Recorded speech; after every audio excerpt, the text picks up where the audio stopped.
ആകാശവാണി.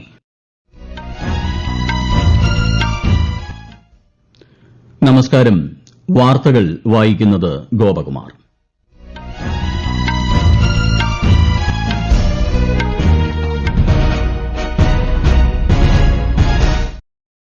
പ്രധാന വാർത്തകൾ.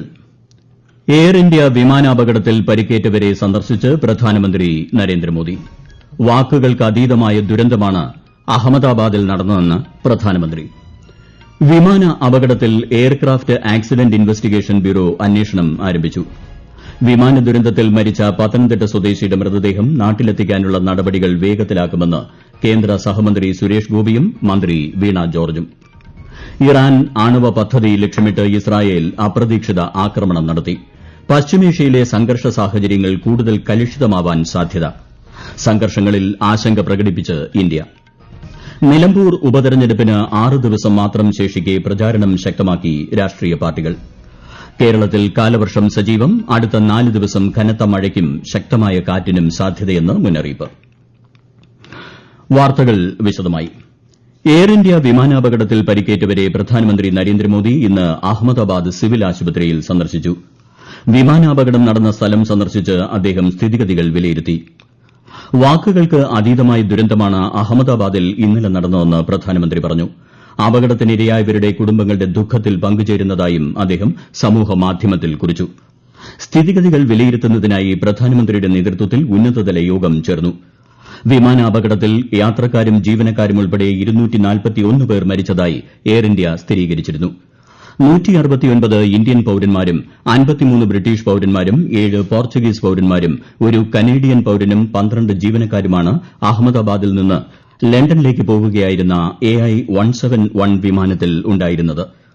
ഗുജറാത്തിലെ അഹമ്മദാബാദ് വിമാനത്താവളത്തിൽ നിന്ന് ഇന്നലെ ഉച്ചതിരിഞ്ഞ് 1:38 പറന്നുയർന്ന വിമാനം നിമിഷങ്ങൾക്കകം താഴെ വീണ് തകരുകയായിരുന്നു.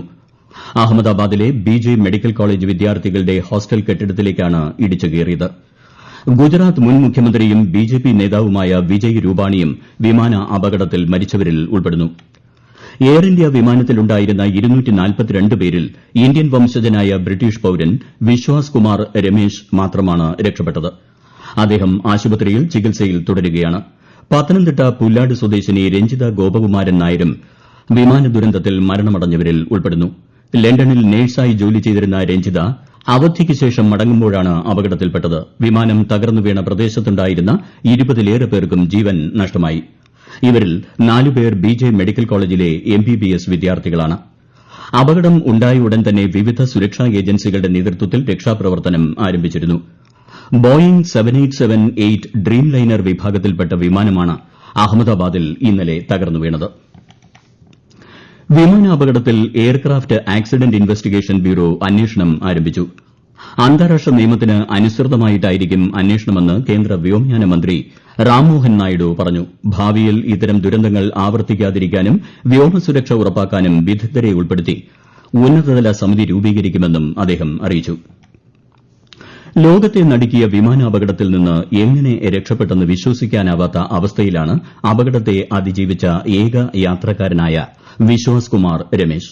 ടേക്ക് ഓഫ് നടന്ന് ഏതാനും നിമിഷങ്ങൾക്കുള്ളിൽ തന്നെ വിമാനത്തിന് തകരാർ സംഭവിക്കുകയായിരുന്നു. താനിരുന്ന വശത്തെ വാതിൽ ഇളകി മാറിയതോടെയാണ് രക്ഷപ്പെടാൻ കഴിഞ്ഞതെന്നും വിശ്വാസ് കുമാർ പറയുന്നു. मेरे नजरों के सब सामने हुआ था. मेरे खुद को भी बिलीव नहीं होता कि मैं कैसे उसमें से जिंदा बाहर निकला. जब टेक ऑफ हुआ ना तो सडनली 5-10 सेकंड कैसे लगा जैसे स्टक हो गया वो. बाद में से मेरे को लगा कि कुछ हुआ. बाद में प्लेन में लाइट ऑन हो गई, ग्रीन और व्हाइट. बाद में वो पता नहीं वो प्लेन टेक ऑफ ज्यादा करने के लिए वो रेस तो बोलते हैं क्या, रेस दिया होगा ऐसा कुछ, और सीधा स्पीड में ही घुस गया हॉस्टल में. मैं जो साइड पे था ना, वो साइड हॉस्टल के जो ग्राउंड फ्लोर है ना, जैसे नीचे वहां लैंड हुई थी.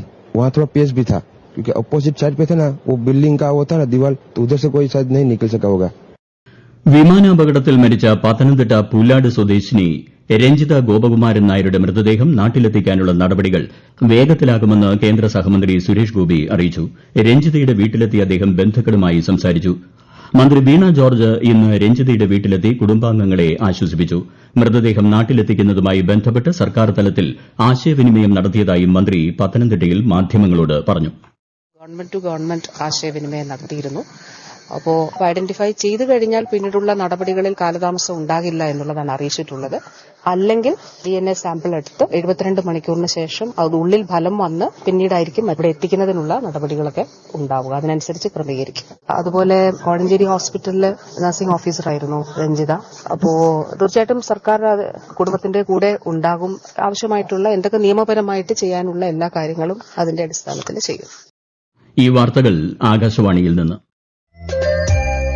ആകാശവാണി വാർത്തകളും വാർത്താ അധിഷ്ഠിത പരിപാടികളും all India radio news Thiruvananthapuram YouTube ചാനലിലും at all India radio news Thiruvananthapuram Facebook പേജിലും AIR ന്യൂസ് തിരുവനന്തപുരം ഇൻസ്റ്റഗ്രാം അക്കൌണ്ടിലും at AIR news TVM X ഹാൻഡിലും ലഭ്യമാണ്. ഇറാന്റെ ആണവ പദ്ധതിയെയും മുതിർന്ന സൈനിക നേതാക്കളെയും ലക്ഷ്യമിട്ട് ഇസ്രായേൽ ഇന്നലെ രാത്രി അപ്രതീക്ഷിത ആക്രമണം നടത്തി. സൈനിക നടപടി നീണ്ടുനിൽക്കുമെന്നും ഇസ്രായേൽ പ്രധാനമന്ത്രി ബെഞ്ചമിൻ നെതന്യാഹു വ്യക്തമാക്കി. പശ്ചിമേഷ്യയിലെ സംഘർഷ സാഹചര്യങ്ങളെ കൂടുതൽ കലുഷിതമാക്കുന്ന നീക്കമാണ് ഇസ്രായേലിന്റെ ഭാഗത്തുനിന്ന് ഉണ്ടായത്. ആക്രമണങ്ങളിൽ Iran Islamic revolutionary guard commander in chief general Hossein Salami, സായുധസേനാ മേധാവി മുഹമ്മദ് ബാഗേരി, ആണവോർജ്ജ സംഘടനയുടെ മുൻ തലവൻ ഫെറേദൂൻ അബ്ബാസി എന്നിവർ കൊല്ലപ്പെട്ടതായാണ് വിവരം. ഇറാന്റെ മിസൈൽ പദ്ധതി കേന്ദ്രമായ നദാൻസ് ആണവ കേന്ദ്രം ആക്രമിച്ചതായും നെതന്യാഹു പറഞ്ഞു. ഇറാന് നേർക്കുള്ള ആക്രമണങ്ങൾക്ക് പിന്നാലെ ഇസ്രായേലിൽ അടിയന്തരാവസ്ഥ പ്രഖ്യാപിച്ചിരിക്കുകയാണ്. ഇറാനും ഇനിയൊരു അറിയിപ്പുണ്ടാകുന്നതുവരെ വ്യോമാതിർത്തി അടച്ചിടാൻ തീരുമാനിച്ചതായി അറിയിച്ചു. എന്നാൽ ഇസ്രായേൽ ഏകപക്ഷീയമായ നടപടിയാണ് സ്വീകരിച്ചതെന്നും അമേരിക്കയ്ക്ക് ആക്രമണങ്ങളിൽ പങ്കില്ലെന്നും US വിദേശകാര്യ സെക്രട്ടറി മാർക്കോ റൂബിയോ വ്യക്തമാക്കി. ഇറാനും ഇസ്രായേലും തമ്മിലുള്ള സംഘർഷങ്ങളിൽ ആശങ്ക പ്രകടിപ്പിച്ച് ഇന്ത്യ സംഘർഷ നടപടികൾ ഇരു രാജ്യങ്ങളും ഒഴിവാക്കണമെന്നും ഇന്ത്യ ആവശ്യപ്പെട്ടു. ഇസ്രായേലിലും ഇറാനിലുമുള്ള ഇന്ത്യക്കാർ ജാഗ്രത പാലിക്കാനും സുരക്ഷാ മുൻകരുതലുകൾ സ്വീകരിക്കാനും ഇന്ത്യൻ എംബസി നിർദ്ദേശം നൽകി. ഇസ്രായേൽ ഇറാൻ സംഘർഷത്തിന്റെ പശ്ചാത്തലത്തിൽ 16 അന്താരാഷ്ട്ര വിമാന സർവീസുകൾ എയർ ഇന്ത്യ വഴിതിരിച്ച് വിട്ടു. നിലമ്പൂർ ഉപതെരഞ്ഞെടുപ്പിന് 6 ദിവസം മാത്രം ശേഷിക്കെ പ്രചാരണം ശക്തമാക്കി രാഷ്ട്രീയ പാർട്ടികൾ. LDF പ്രചാരണത്തിനായി മുഖ്യമന്ത്രിയും CPIM മുതിർന്ന നേതാവുമായ പിണറായി വിജയൻ ഇന്നു മുതൽ 3 ദിവസം നിലമ്പൂരിൽ തുടരും. അഹമ്മദാബാദ് അപകടത്തിന്റെ പശ്ചാത്തലത്തിൽ കോൺഗ്രസ് നേതാവ് പ്രിയങ്ക ഗാന്ധിയുടെ പ്രചാരണ പരിപാടികൾ ഞായറാഴ്ചയിലേക്ക് മാറ്റി. NDA സ്ഥാനാർത്ഥി മോഹൻ ജോർജിനായി സംസ്ഥാന നേതാക്കളടക്കം മണ്ഡലത്തിലുണ്ട്. ഈ മാസം 19-നാണ് വോട്ടെടുപ്പ്. വോട്ടെണ്ണൽ 23-ന് നടക്കും. 2005-ലെ ദേശീയ ദുരന്ത നിവാരണ നിയമത്തിൽ നിന്നും 13-ാം വകുപ്പ് ഒഴിവാക്കി നിയമം ഭേദഗതി ചെയ്തതിനാൽ വയനാട് ഉരുൾപൊട്ടൽ ബാധിതരുടെ വായ്പ എഴുതിത്തള്ളാൻ സാധിക്കില്ലെന്ന കേന്ദ്ര സർക്കാർ വാദത്തെ വിമർശിച്ച് ഹൈക്കോടതി. വിഷയത്തിൽ ജസ്റ്റിസുമാരായ AK ജയശങ്കരൻ നമ്പ്യാർ, PM മനോജ് എന്നിവരടങ്ങിയ ഡിവിഷൻ ബെഞ്ചാണ് വാദം കേട്ടത്. വായ്പ എഴുതിത്തള്ളാൻ സാധിക്കുമോ എന്നത് 3 ആഴ്ചയ്ക്കകം അറിയിക്കണമെന്നും ഹൈക്കോടതി നിർദ്ദേശിച്ചു. 13-ാം വകുപ്പ് ഒഴിവാക്കിയത് സംബന്ധിച്ച് കഴിഞ്ഞ ദിവസം കേന്ദ്രം ഹൈക്കോടതിയിൽ സത്യവാങ്മൂലം നൽകിയിരുന്നു. കേരളത്തിൽ കാലവർഷം സജീവം. അടുത്ത 4 ദിവസം കനത്ത മഴയും ശക്തമായ കാറ്റുമുണ്ടാകുമെന്ന് മുന്നറിയിപ്പുണ്ട്. വടക്കൻ ജില്ലകളിൽ കൂടുതൽ ജാഗ്രത വേണമെന്നും കാലാവസ്ഥാ വകുപ്പ് നിർദ്ദേശിച്ചു. ഇന്ന് കോഴിക്കോട്, വയനാട്, കണ്ണൂർ, കാസർഗോഡ് ജില്ലകളിൽ ഓറഞ്ച് ജാഗ്രതയാണ്. മറ്റെല്ലാ ജില്ലകളിലും മഞ്ഞ ജാഗ്രതയും നൽകിയിട്ടുണ്ട്. മോശം കാലാവസ്ഥ കണക്കിലെടുത്ത് കേരള, കർണാടക, ലക്ഷദ്വീപ് തീരങ്ങളിൽ ഈ മാസം 16 വരെ മത്സ്യബന്ധനത്തിന് വിലക്ക് ഏർപ്പെടുത്തി. മലയോര കടൽത്തീര മേഖലയിലേക്കുള്ള വിനോദയാത്രകൾ പരമാവധി ഒഴിവാക്കണമെന്നും നിർദ്ദേശമുണ്ട്. കർണാടകയുടെ തീരമേഖലകളിലടക്കം കനത്ത മഴ തുടരുന്നു. ബെലഗാവി, ധാർവാഡ്, ചിക്കമംഗളൂർ, കുടക് തുടങ്ങിയ ഇടങ്ങളിൽ ശക്തമായ കാറ്റോടുകൂടിയ കനത്ത മഴയാണ് അനുഭവപ്പെടുന്നത്. ഈ മാസം 18 വരെ വിവിധ ജില്ലകളിൽ ചുവപ്പ് ജാഗ്രത പ്രഖ്യാപിച്ചിട്ടുണ്ട്. ശക്തമായ മഴ ജനജീവിതത്തെ സാരമായി ബാധിച്ചു. തീരദേശ കർണാടകയിൽ നിരവധി വീടുകൾക്ക് കേടുപാടുകൾ സംഭവിച്ചു. പ്രവർത്തനരഹിതമായ അക്കൌണ്ടുകളും ക്ലെയിം ചെയ്യാത്ത നിക്ഷേപങ്ങളും സജീവമാക്കുന്നതിന് KYC അപ്ഡേറ്റ് ചെയ്യുന്നതിനുള്ള സൌകര്യം ലഭ്യമാക്കാൻ റിസർവ് ബാങ്ക് എല്ലാ ബാങ്കുകൾക്കും നിർദ്ദേശം നൽകി. നേരിട്ടെത്താൻ അസൌകര്യമുള്ളവർക്ക് വീഡിയോ കസ്റ്റമർ ഐഡന്റിഫിക്കേഷൻ പ്രക്രിയയിലൂടെ KYC അപ്ഡേറ്റ് ചെയ്യാനുള്ള സൌകര്യം നൽകണമെന്നും RBI നിർദ്ദേശിച്ചു. പ്രധാന വാർത്തകൾ വീണ്ടും. എയർ ഇന്ത്യ വിമാനാപകടത്തിൽ പരിക്കേറ്റവരെ സന്ദർശിച്ച് പ്രധാനമന്ത്രി നരേന്ദ്രമോദി. വാക്കുകൾക്ക് അതീതമായ ദുരന്തമാണ് അഹമ്മദാബാദിൽ നടന്നതെന്ന് പ്രധാനമന്ത്രി. വിമാന അപകടത്തിൽ എയർക്രാഫ്റ്റ് ആക്സിഡന്റ് ഇൻവെസ്റ്റിഗേഷൻ ബ്യൂറോ അന്വേഷണം ആരംഭിച്ചു. വിമാന ദുരന്തത്തിൽ മരിച്ച പത്തനംതിട്ട സ്വദേശിയുടെ മൃതദേഹം നാട്ടിലെത്തിക്കാനുള്ള നടപടികൾ വേഗത്തിലാക്കുമെന്ന് കേന്ദ്ര സഹമന്ത്രി സുരേഷ് ഗോപിയും മന്ത്രി വീണ ജോർജും. ഇറാൻ ആണവ പദ്ധതി ലക്ഷ്യമിട്ട് ഇസ്രായേൽ അപ്രതീക്ഷിത ആക്രമണം നടത്തി. പശ്ചിമേഷ്യയിലെ സംഘർഷ സാഹചര്യങ്ങൾ കൂടുതൽ കലുഷിതമാവാൻ സാധ്യത. സംഘർഷങ്ങളിൽ ആശങ്ക പ്രകടിപ്പിച്ച് ഇന്ത്യ. നിലമ്പൂർ ഉപതെരഞ്ഞെടുപ്പിന് 6 ദിവസം മാത്രം ശേഷിക്കെ പ്രചാരണം ശക്തമാക്കി രാഷ്ട്രീയ പാർട്ടികൾ. കേരളത്തിൽ കാലവർഷം സജീവം. അടുത്ത 4 ദിവസം കനത്ത മഴയ്ക്കും ശക്തമായ കാറ്റിനും സാധ്യതയെന്ന് മുന്നറിയിപ്പ്. വാർത്തകൾ കഴിഞ്ഞു. അടുത്ത വാർത്താ പ്രക്ഷേപണം വൈകിട്ട് 6:30-ന്.